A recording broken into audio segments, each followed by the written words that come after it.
Dalam sebuah kesempatan, Gus Dur pernah nyeletuk, hanya ada 3 orang cendekiawan muslim di Indonesia ini.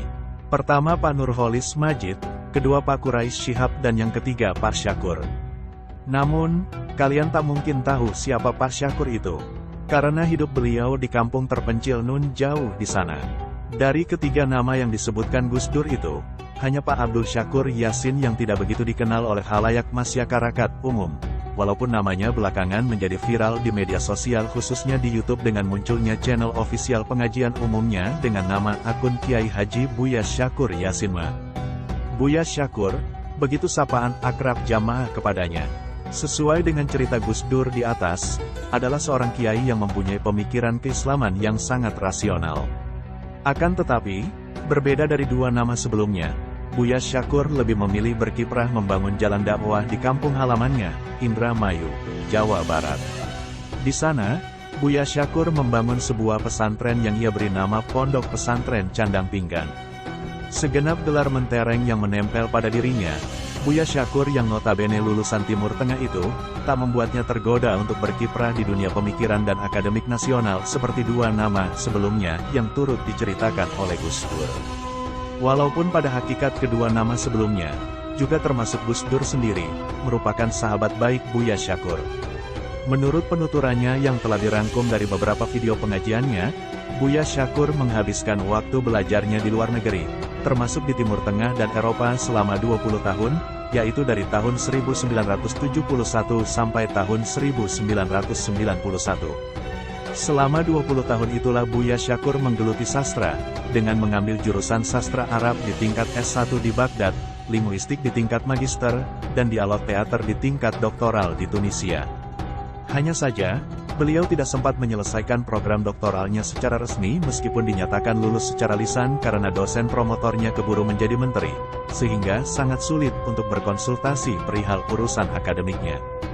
Buya Syakur juga pernah berkelana ke London, Inggris sebelum akhirnya memutuskan pulang kembali ke tanah air. Karena sangat menyukai teater, di sana beliau sering pulang pergi ke pertunjukan teater. Dari sanalah jiwa kesusastraannya terbangun hingga bisa melahirkan banyak karya sastra berupa puisi seperti hari ini. Namun nasib berkata lain, alih-alih menjadi sastrawan, Buya Syakur malah menjadi kiai. Ya, karena tidak hanya bidang sastra yang dipelajarinya, latar belakang pesantren yang dimiliki juga memengaruhi proses belajarnya selama di luar negeri itu. Saya lebih suka mengaji di kampung, khususnya di lingkungan saya dilahirkan, Indramayu, karena saya memandang, selain memang kita harus mengembangkan tanah kelahiran dan lingkungan sendiri, di kampung, masyarakatnya lebih jujur dibandingkan di kota. Demikian kurang lebih papar Buya Syakur di suatu pengajian. Setelah kepulangannya ke tanah air, Buya Syakur lebih memilih kembali ke tempat kelahirannya di Indramayu dengan alasan untuk mengembangkan daerah asalnya, dan atas dasar bahwa masyarakat desa lebih jujur daripada masyarakat di kota sesuai penuturannya di atas. Artinya, Buya Syakur sangat memerhatikan dan mencintai tanah kelahirannya dengan mengambil keputusan tersebut. Dalam kesempatan lain, Gus Dur juga pernah memuji Buya Syakur dengan menyebutnya sebagai pemikir Islam yang sangat rasional. Pak Syakur itu, beliau sangat rasional sekali. Kenapa? Karena beliau mampu memadukan 2 permasalahan menjadi satu dan dari kedua masalah tersebut beliau mengambil kesimpulan dengan sangat tepat, kata Gus Dur. Pantas saja Gus Dur menyebutnya sebagai seorang cendekiawan muslim yang sangat rasional, sebab memang Buya Syakur mempunyai wawasan yang sangat luas, sehingga ketika menjawab banyak pertanyaan yang sangat rumit, beliau mampu menyederhanakannya dengan jawaban yang memuaskan. Hal itu membuat para jamaah pengajiannya juga merasa puas, terutama dalam membahas makna ayat-ayat Al-Quran.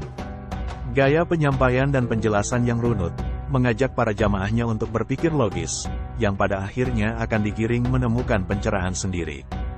Dengan keahliannya dalam bidang linguistik, Buya Syakur seringkali menelaah kembali makna ayat Al-Quran secara huruf per huruf disesuaikan dengan konteksnya. Penyampaiannya begitu telaten, sehingga dapat menghasilkan makna yang komprehensif dan bahkan terkadang berani mendobrak pemahaman yang kurang tepat yang sudah lama berlaku. Meski ada sebagian tokoh yang tidak suka terhadap beliau dan sering mengecamnya karena pemahaman yang disampaikannya dianggap ngawur, tetapi beliau tetap konsisten dan menerima kritik dengan tenang.